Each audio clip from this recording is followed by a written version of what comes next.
सबको मसीह में जय मसीह की। मैं विश्वास करता हूँ कि आप अच्छे हैं, भले चंगे हैं और परमेश्वर के कार्य को अपने जीवन में देख रहे हैं। और मैं विश्वास करता हूँ कि आज परमेश्वर आपसे बात करेगा।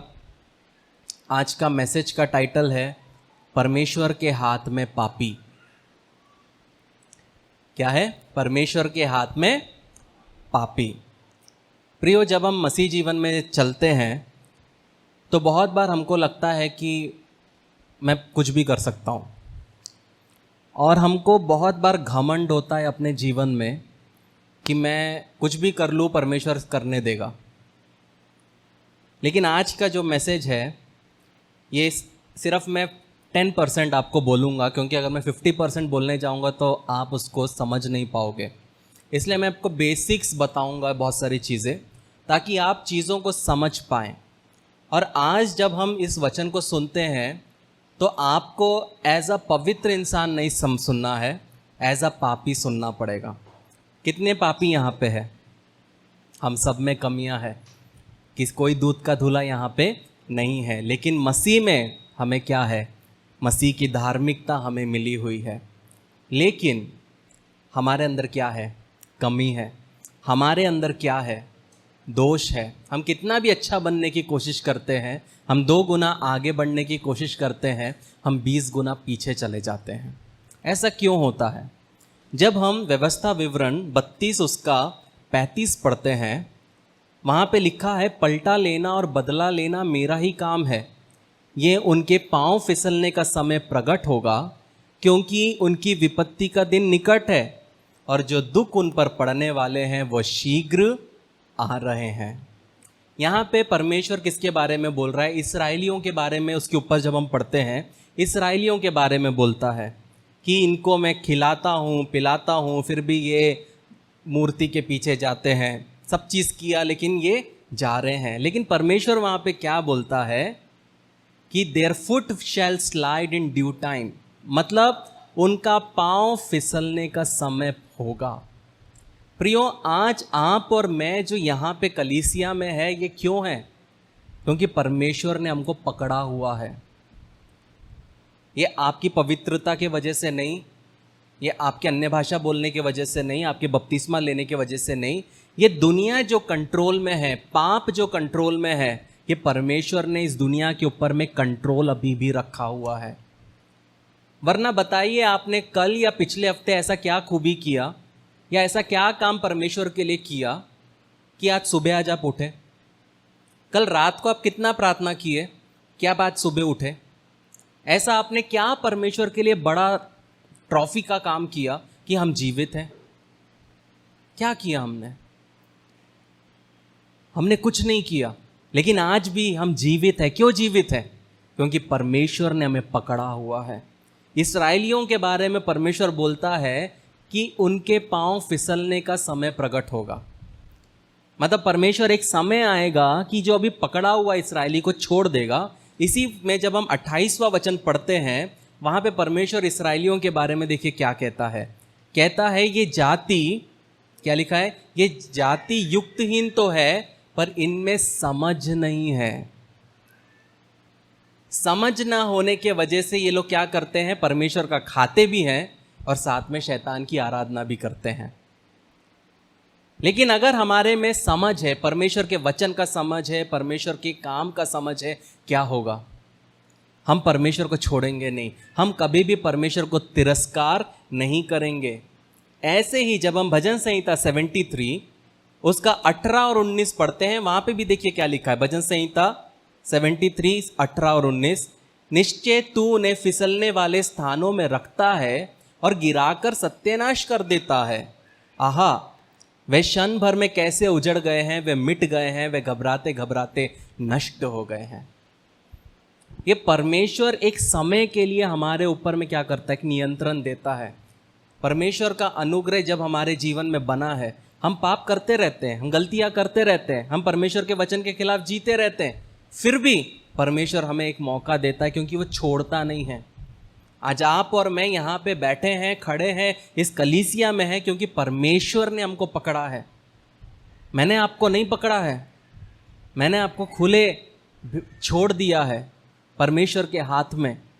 ये परमेश्वर है जो आपको पकड़ के यहाँ पे लेके आया है। ये परमेश्वर का काम है जो हर बार आप बोलते हो कि अब मेरे को प्रभु के लिए नहीं जीना, अब मुझे प्रभु नहीं चाहिए, मेरे पुराने देवता अच्छे थे। लेकिन आप क्यों यहाँ हो? क्योंकि परमेश्वर ने आपको पकड़ा हुआ है। प्रियो, लूका 13:7 जब हम पढ़ते वहां लिखा है, तब उसने बारी के रखवालों से कहा, देख 3 वर्ष से मैं इन अंजीर के पेड़ में फल ढूंढने आता हूं परंतु नहीं पाता, इसे काट डाल कि ये भूमि को भी क्यों रोके रहे। परमेश्वर बोलता है मैं 3 साल से इसका इंतजार कर रहा हूं कि ये पेड़ क्या लाएगा, फल लाएगा, फल लाएगा, फल लाएगा, लेकिन एक काम कर, इसको काट डाल। क्यों काट डाल? क्योंकि ये भूमि को रोकता है, ये किसी और की जगह को रोक रहा है। कोई और पेड़ जो इसके जगह पे फलवंत हो सकता है उसको ये क्या कर रहा है, ये रोकता है। तो हम जब प्रभु में हैं, लेकिन हम जब पाप में हैं, तो हमेशा याद रखना है कि अगर आप और मैं गिर नहीं रहे हैं, आप और मैं सुबह रात को बिना प्रेयर किए, रात को बकवास चीज़ें देख के, रात को बकवास बातें करके, झगड़ा करके, हम दूसरे दिन सुबह अगर उठते हैं, वो क्योंकि आपको और मुझे परमेश्वर ने पकड़ा हुआ है। ये आपकी या मेरी पवित्रता के वजह से नहीं, ये आपकी और मेरी अच्छाइयों के वजह से नहीं, ये परमेश्वर ने हमको एक समय दिया है, हम सबको एक समय दिया है। जब हम यूहन्ना 3:18 पढ़ते, वहाँ पे लिखा है, जो उस पर विश्वास करता है उस पर दंड की आज्ञा नहीं होती, परंतु जो उस पर विश्वास नहीं करता वो दोषी ठहर चुका है, इसलिए कि उसने परमेश्वर के इकलौते पुत्र पर विश्वास नहीं किया। अगर हमने परमेश्वर पे विश्वास किया है तो क्या है, हम पे दंड की आज्ञा नहीं है। लेकिन हर एक वो व्यक्ति जिसको आप जानते हो सकते हैं वो आपके मम्मी हो सकते हैं वो आपके पापा हो सकते हैं वो आपके काका हो, जब उन्होंने यीशु मसीह पे विश्वास नहीं किया, वो परमेश्वर के सामने क्या हो चुके हैं, दोषी ठहर चुके हैं। अगर आज वो जीवित हैं, अगर आज वो जीवित है, क्योंकि परमेश्वर ने उनको पकड़ा है और समय दे रहा है कि हो सकता है कि उसके बच्चे जाके उधर बताएंगे और वो बच जाएंगे। लेकिन एक समय आएगा जब परमेश्वर हाथ उठा लेगा, और जब हाथ उठा लेगा प्रियो, तब उसमें उसके कोई बचा नहीं पाएगा, उस व्यक्ति को, उस परिवार को कोई बचा नहीं पाएगा। लेकिन जब समय है, वह समय रहते हमें क्या करना है, उनके पास में जाना है। यीशु मसीह यूहन्ना 8:23 में कहता है कि तुम नीचे के हो, मैं ऊपर का हूं, तुम संसार के हो, मैं संसार का नहीं हूं। हम जब मसीह जीवन में जीते हैं प्रियो, हम इस संसार के जैसे चलते हैं, संसार के जैसे सोचते हैं, लेकिन यीशु मसीह क्या बोलता है, मैं ऊपर का हूं।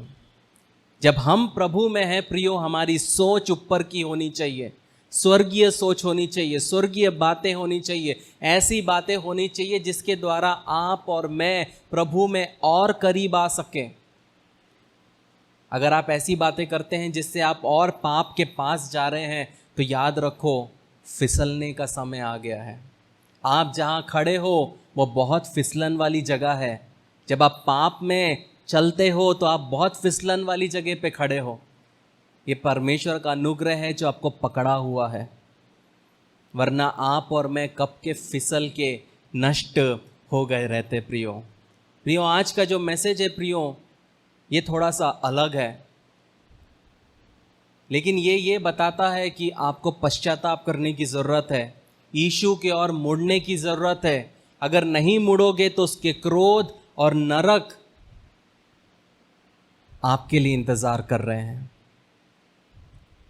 आप बोलोगे मैं तो यीशु मसीह पे विश्वास करता हूँ, मैंने तो बपतिस्मा लिया है, मैं तो अन्य भाषा में बोलता हूँ, मैं तो नरक नहीं जाऊँगा। तो ये गलत है। कितने लोग इस मिस्र में से निकले कनान देश के लिए, लाखों में कितने लोग पहुँच पाए? 2। तो ये कभी मत समझना प्रियो कि मैंने बपतिस्मा ले लिया, मुझे अन्य भाषा का दान मिल गया, मुझे पवित्र आत्मा का दान मिल गया तो मैं अब स्वर्ग में चला गया। नहीं, पासपोर्ट मिलने से कुछ नहीं होता प्रियो, वीज़ा मिलना ज़रूरी है। हम सब बपतिस्मा लेके पासपोर्ट रख लेते अपने जेब में, हाँ मेरा पासपोर्ट आ गया, पासपोर्ट आ गया। भैया तू कैसे जाएगा जब तक थप्पा नहीं पड़ेगा। तो ये बहुत ज़रूरी है प्रियो कि जब आप इस वचन को सुने तो अपने दिल को खोल गए, परमेश्वर का काम, आत्मा का काम आपके जीवन में करने दे। सबसे पहली चीज़ जो आपको समझना है प्रियो कि परमेश्वर सर्वशक्तिमान है।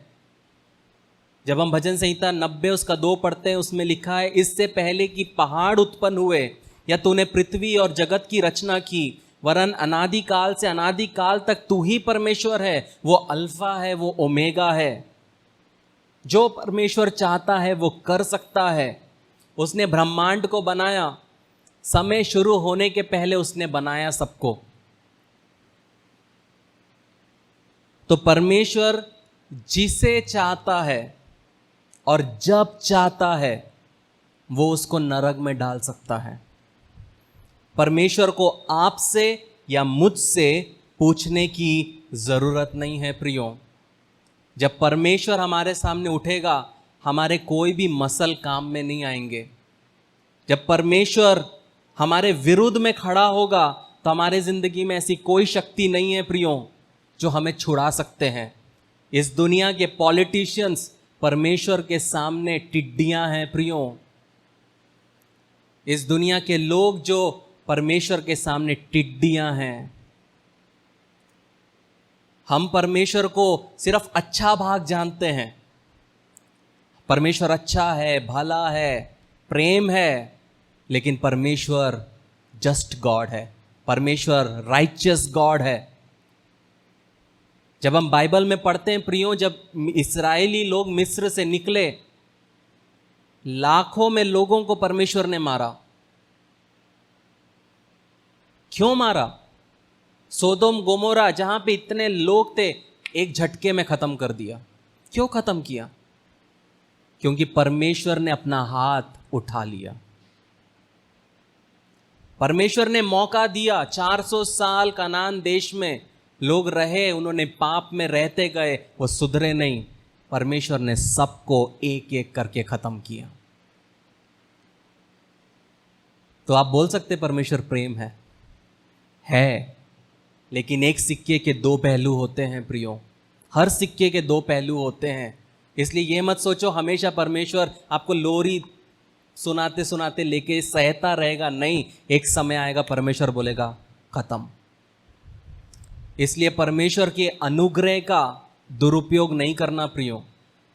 आप किसी के साथ भी खेलो, परमेश्वर के साथ खेलने नहीं जाना, क्योंकि वो ना केवल दुष्ट लोगों को नरक में डालने के सामर्थ्य रखता है, वो उसको बहुत आसानी से कर सकता है। लेकिन क्यों नहीं करता? क्योंकि वो चाहता है कि आप और मैं, हम क्या करें? बच्चे। परमेश्वर चाहता है हमारा परिवार बचे, परमेश्वर चाहता है और एक व्यक्ति बचे। इसलिए वो क्या करता है, ये उंगलियां चली भी जाती फिर भी ये उंगली से रोक के रखता है, थोड़ा सा और रुक जाता हूं। परमेश्वर चाहता है लोग बचे, परमेश्वर चाहता है कि आत्माएं बचे। लेकिन एक चीज समझना है प्रियो कि हम सब पापी हैं। और ये पाप कहां से आया? आदम से आया। हम कितना भी पवित्र बनने की कोशिश करें, हम में कमियां है। और ये जो बीज है, जो पाप है, ये हमें किधर के लिए लेके जाता है? पाप मतलब सीधा नरक। मुझ में पाप है तो सीधा मेरे लिए एक ही जगह है, आपके लिए भी एक ही जगह है, वो है नरक। लेकिन हम वहां क्यों नहीं जाएंगे? सिर्फ और सिर्फ यीशु मसीह के वजह से। लेकिन पौलुस क्या कहता है रोमियो 3:23 में कि सबने पाप किया और परमेश्वर की महिमा से रहित हैं। हम सबने पाप किया, हमारे अंदर में पाप है, हम हर एक जन दोषी हैं, क्योंकि आदम और हव्वा ने पाप किया, उसके द्वारा हमारे जीवन में पाप आया। लेकिन फिर भी परमेश्वर हमें क्या किया हुआ है? पकड़े हुए है कि हम फिसल ना जाए, हम गिर ना जाए। क्योंकि वो चाहता है कि आप और मैं बचे, वो चाहता है कि हमारे परिवारजन बचे, वो चाहता है हमारे सोसाइटी में जो लोग रहते हैं वो बचे, वो चाहता है जहाँ पे हम जॉब करते हैं वहाँ के लोग बचे। वो नहीं चाहता कि एक भी व्यक्ति क्या हो, नाश हो प्रियो। क्योंकि लूका 18:19 जब हम पढ़ते हैं वहाँ यीशु मसीह ने कहा है कोई भी अच्छा नहीं है केवल परमेश्वर को छोड़ के। इस दुनिया में कितना भी आप अच्छे हो जाओ, लेकिन आप परमेश्वर के सामने अच्छे नहीं हो प्रियो। उसके वो पवित्र आंखों के सामने आप और मैं खड़े होने के लायक नहीं है प्रियो। उसके वो पवित्र जगह पे, वो पवित्र स्थान में हम लोग घुसने के भी लायक नहीं है। ये तो उसका अनुग्रह है कि हम उसको अब्बा पिता करके पुकार सकते हैं। ये तो उसका अनुग्रह है कि हम पाप करते हैं, दुनिया में जीते हैं, गलत आचरण करते, सब चीज करके भी आके यहाँ पे अब्बा पिता बोलते हैं तो कुछ नहीं बोलता। अगर पुराना नियम रहता ना, वहीं पे आग में भस्म कर देता। और नहीं करता करके आज हमें लाइसेंस मिल गया है कि मुझे जो करना है करूंगा, जो करना करूंगी। माफी तो मांगना है ना, माफी मांग लूंगा। परमेश्वर हमें क्या किया है प्रियो, पकड़ा हुआ है। लेकिन एक सच्चाई है प्रियो कि नरक वास्तविक है और एक दिन हम सब का न्याय होगा, पापियों का, और एक दिन उसके सामने हमको खड़ा होना है। बहुत से कलीसिया नरक के बारे में बात करना पसंद नहीं करते क्योंकि खुद पासबान पाप में रहता है। लेकिन हम यहाँ नरक के लिए बहुत बात करते हैं क्योंकि वो जगह हमारे लिए नहीं है, वो हमारे लिए नहीं है, हमको वहाँ नहीं जाना है। नहीं जाना है इसलिए पवित्र जीवन में हमको जीना है, हमको पवित्रता में चलना है। नहीं तो ऐसा नहीं होना चाहिए प्रियो कि हम गलती कर ले, हम इग्नोर मार ले, दुनिया में जिए और एक दिन जब हम ख़त्म होंगे, हम आँख खोलेंगे, हम भी उस अमीर इंसान के जैसे उस नरक के अंदर में खड़े होते हुए खुद को पाएंगे। और तब हम बोलेंगे अब्बा अब्बा पानी। और जब ऐसे बोलेंगे तो यहाँ से कीड़ा घुसेगा, यहाँ से कीड़ा घुसेगा। आज आप हंस रहे हो, आज हंसी आएगी, लेकिन जिस दिन ये होगा तब आप कुछ नहीं कर पाओगे। जब वो जगह में आप घुसोगे, वो वन वे एंट्री है प्रियो, टू वे नहीं है। आप सिर्फ जा सकते हैं, निकल नहीं पाओगे। निकलने का मौका आज है, पश्चाताप का समय आज है, पवित्रता में जीना मतलब आज है। जब हम मत्ती 10:28 पढ़ते हैं, वचन कहता है जो शरीर को घात करते हैं पर आत्मा को घात नहीं कर सकते, उनसे मत डरना, पर उन्हीं से डरो जो आत्मा और शरीर दोनों को नरक में नष्ट कर सकता है। हम मसीह में आने से घबराते हैं, हम डरते हैं, मेरी ताई क्या बोलेगी, मेरे काका क्या बोलेंगे, मेरे पप्पा क्या बोलेंगे, मेरी मम्मा क्या बोलेगी, या मेरे दोस्त क्या बोलेंगे, मेरे जॉब वाले क्या बोलेंगे, मेरे बिजनेस वाले क्या बोलेंगे। जब आप नरक में जलोगे ना प्रियो, तो वो आपको श्राप देगा, वो आपको श्राप देगी कि अरे तू तो जाती थी, बताई क्यों नहीं, तू तो जाता था, बताया क्यों नहीं।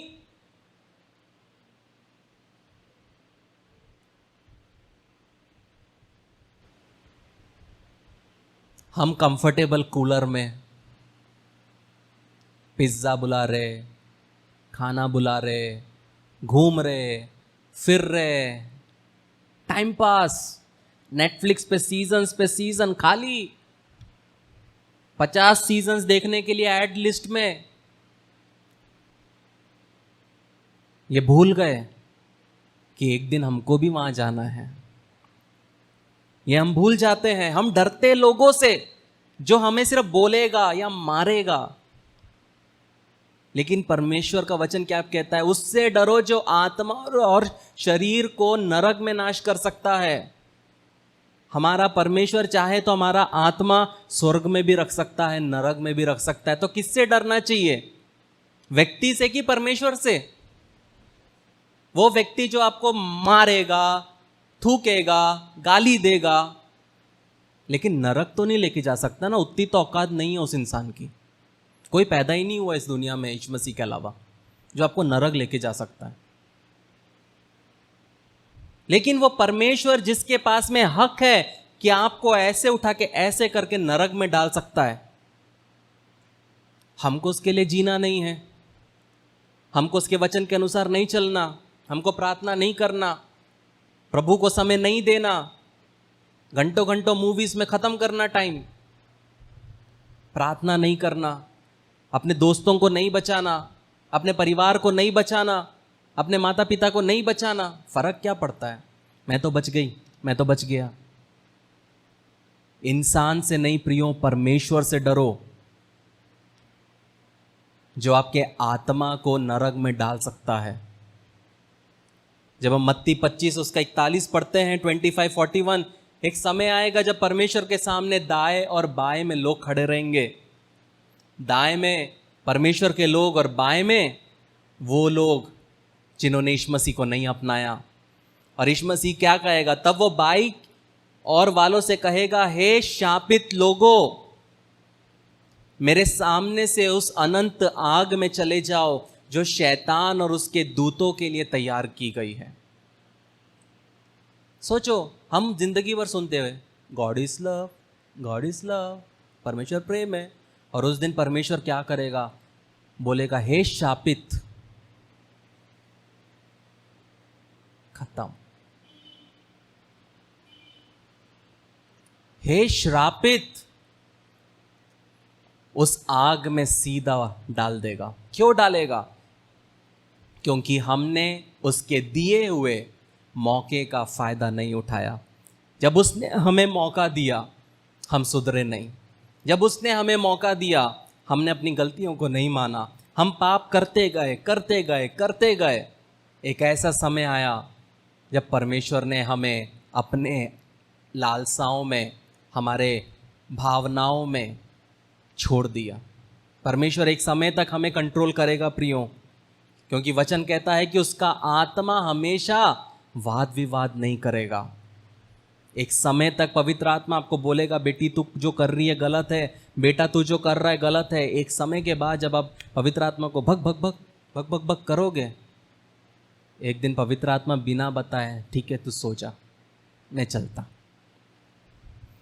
फिर उसके बाद में ऐसे ऐसे हिल के डुल के उपवास करके भी कुछ नहीं होगा।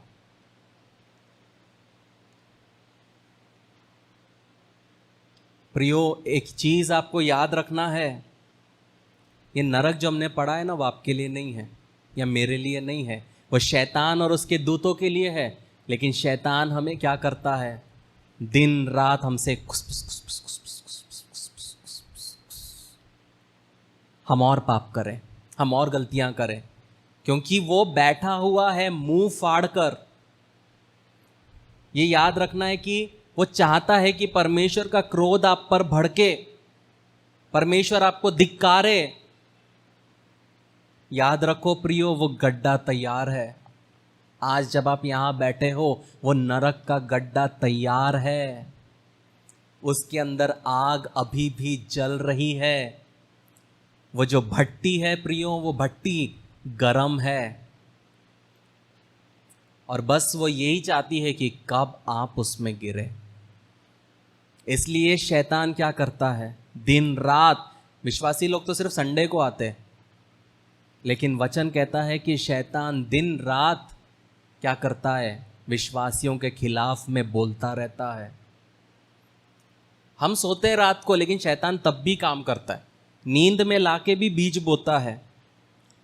क्योंकि शैतान क्या करता है? लोगों में बुराई को भरता है, बुराई को भरने की क्या करता है? कोशिश करता है। प्रियो, हम जो दुनिया में रहते हैं वहाँ पे पाप है, गंदगी है, और शैतान चाहता है कि हमें वहाँ गिराए। वो फिसलन की जगह में हम जी रहे हैं, वो फिसलन की जगह में आप और मैं काम करते हैं, हम बाहर जाते हैं, लेकिन परमेश्वर पकड़ा हुआ है कि इसको फिसलने नहीं देना है।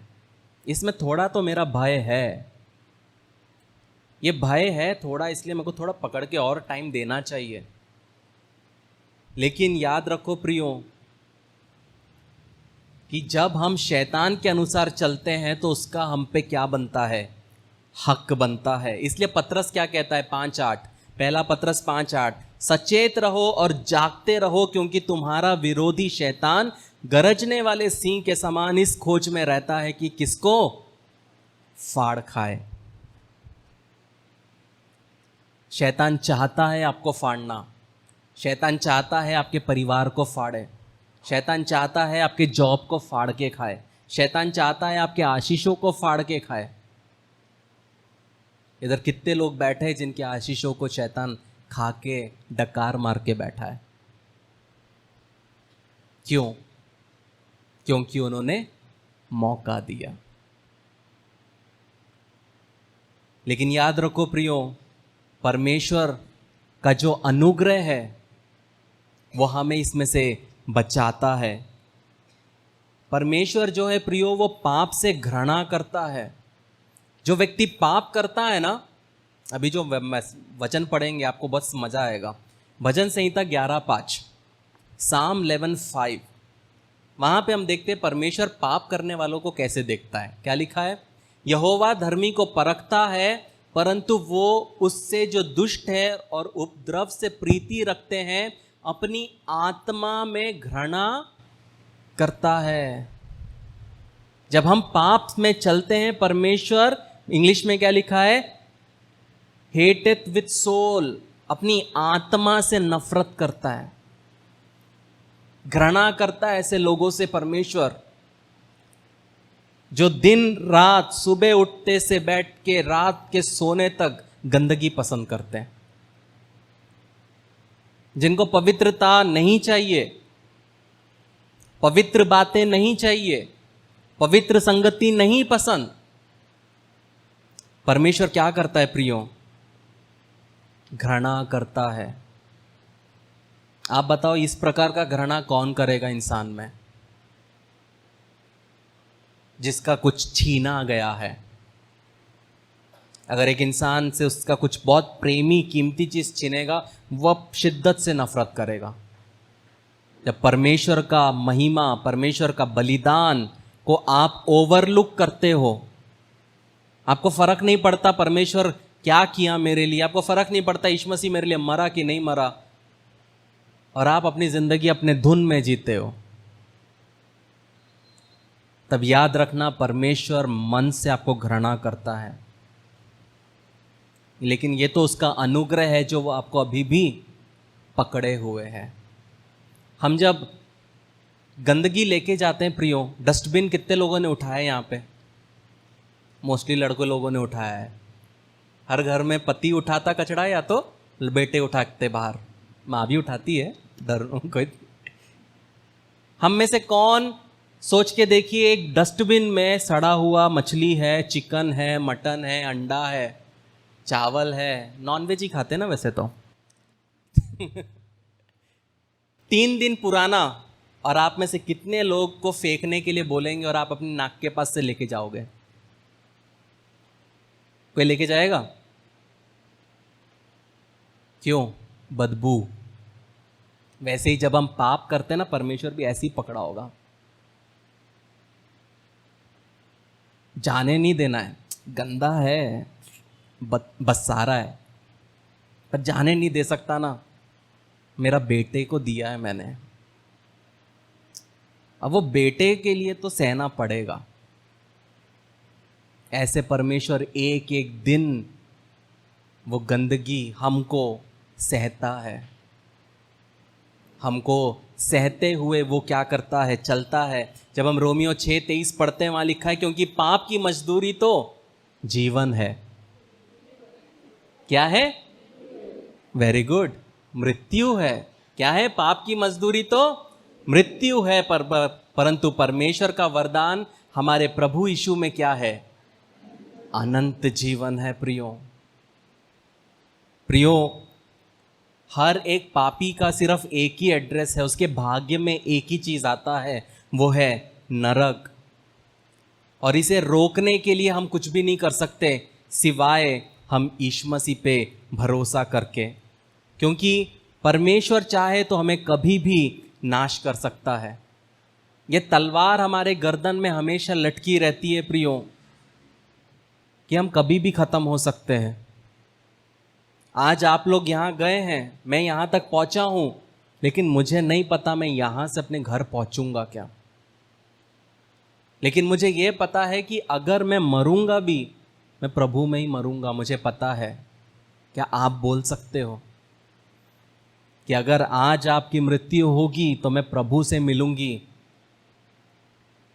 अगर आपके अंदर में वो कन्फेशन नहीं है, आपके अंदर में वो स्थिरता नहीं है, क्लैरिटी नहीं है, तो मतलब आपको क्या करना है?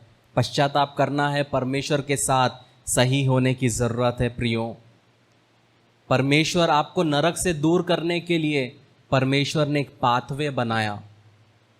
वो पाथवे का नाम है यीशु मसीह।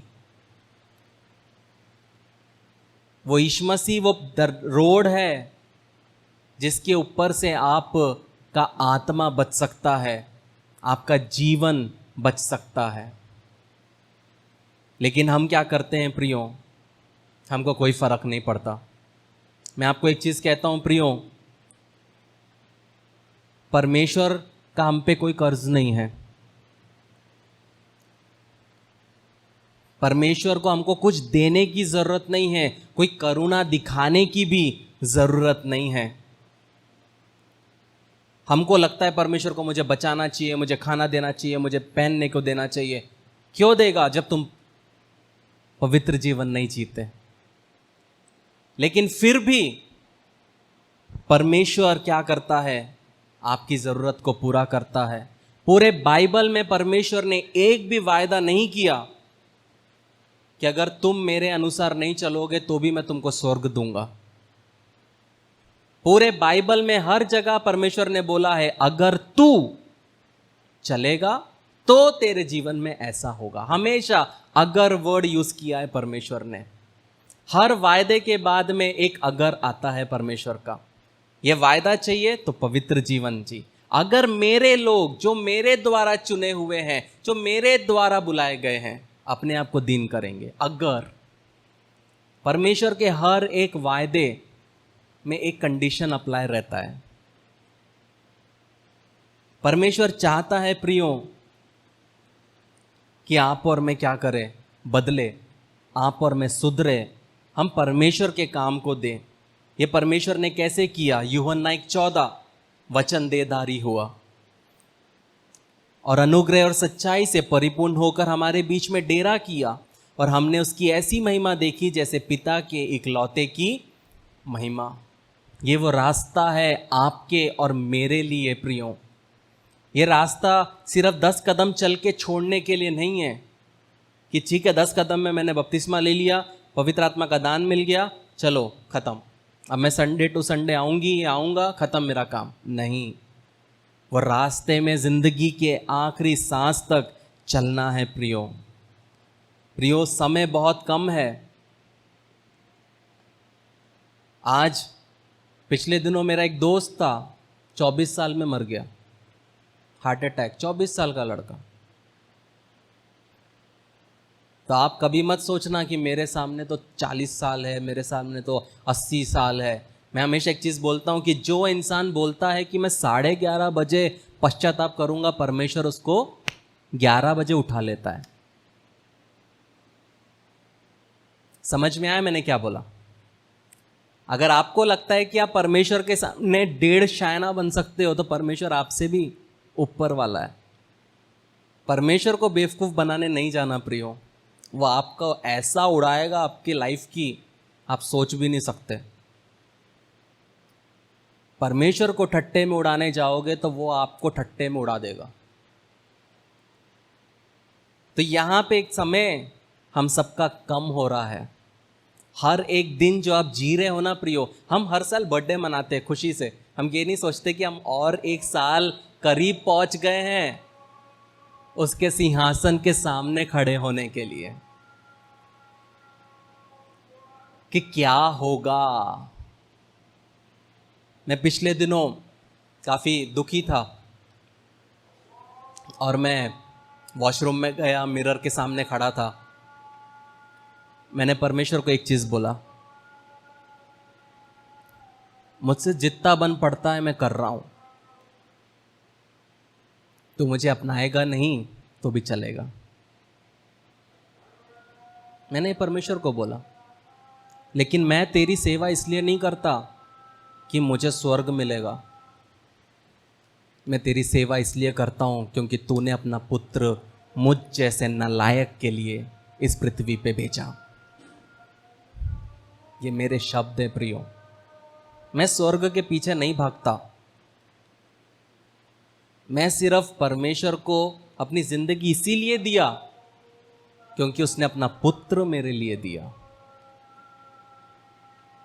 बस मेरे को स्वर्ग मिले नरक मिले वो परमेश्वर डिसाइड करेगा, लेकिन मेरे अंदर में क्या है प्रियो, उसने एक जिंदगी दिया ना, उसके लिए जीऊंगा।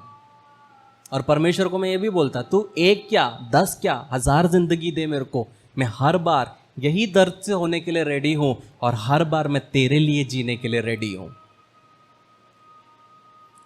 क्योंकि जो जिंदगी यीशु मसीह के लिए नहीं जी जाती प्रियो, वो व्यर्थ है। व्यर्थ है जो जिंदगी यीशु मसीह के लिए जी नहीं जाती। वो उसने हमारे लिए किया है। समय बहुत कम है और आखिरी नरक से बचने का एकमात्र रास्ता क्या है? अच्छे काम नहीं प्रियो, पश्चाताप। जब आप पश्चाताप करोगे, यीशु मसीह को अपने जीवन का उद्धारकर्ता के रूप में स्वीकार करोगे और उसके साथ में एक संगति करोगे, एक रिलेशनशिप बिल्ड करोगे। जो पति पत्नी, सोच के देखिए, एक पति पत्नी शादी हुआ, 3 महीने साथ में रहे, उसके बाद से सब खत्म। आपको लगता है वो शादी टिकेगी? टिकेगी? क्यों नहीं टिकेगी? क्योंकि रिश्ता नहीं है। आप जब प्रभु में आए, आपने चर्च में आए, उधम मचाए, बहुत पवित्रता दिखाया, कूल समय पे आए, सब चीज किया, और 3 महीने के बाद आप फिर सब छोड़ दिए। परमेश्वर कौन? हाँ, है परमेश्वर। और फिर हम सोचते कि परमेश्वर तू मुझसे बात क्यों नहीं करता, मेरी परिस्थिति नहीं देखता।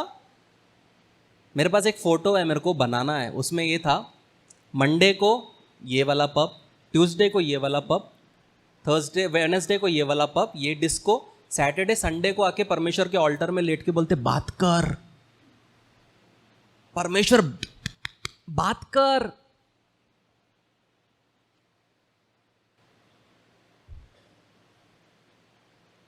छह दिन शैतान के साथ जीने के बाद एक दिन आके परमेश्वर को बोलेंगे मैं तेरे जैसा बनना चाहता हूं।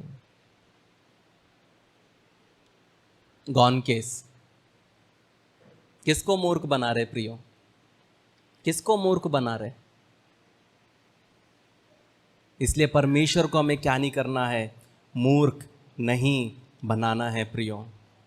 आपके अच्छे कामों से आप स्वर्ग नहीं जाओगे,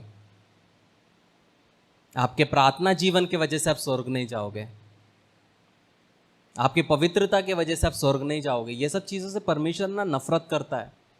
कि जब इंसान खड़े होकर बोलता मैंने ना ये किया, उस मैंने ना वो किया। परमेश्वर के सामने क्या है पता है? वो पीरियड्स का पैड है जिसको हम छूना भी पसंद नहीं करते। वो है परमेश्वर के सामने आपकी पवित्रता। और ये जो मेन्स्ट्रुअल क्लोथ जो है ना, बाइबल में लिखा गया है। इसलिए जब मेरे सामने लोग हालेलुया करते ना, मैं उधर से निकल जाता। वो सड़ा हुआ का बोरा है, नहीं चाहिए मेरे को। कहने का मतलब है मत्ती 3:10 पढ़ के खत्म करेंगे। मत्ती 3:10 क्या लिखा है वचन?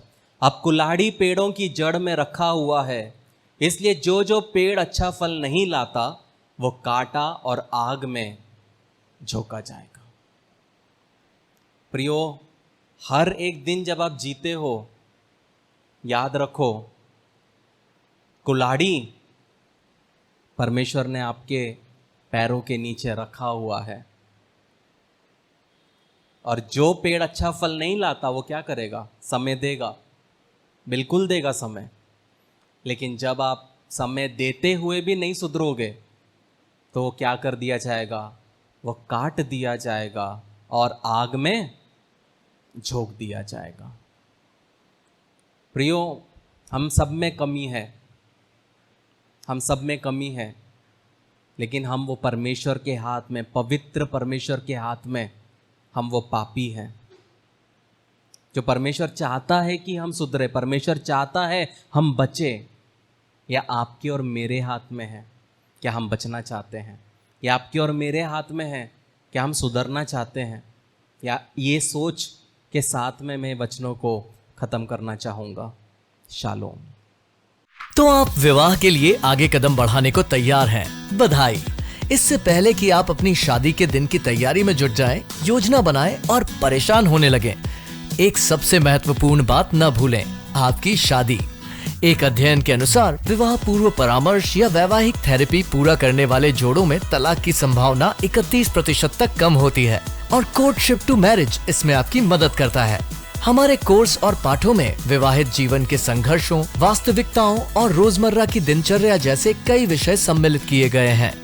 इस कार्यक्रम पर कई जोड़ों का भरोसा रहा है जो जिंदगी के इस नए स्तर पर जाने के लिए तैयार हैं।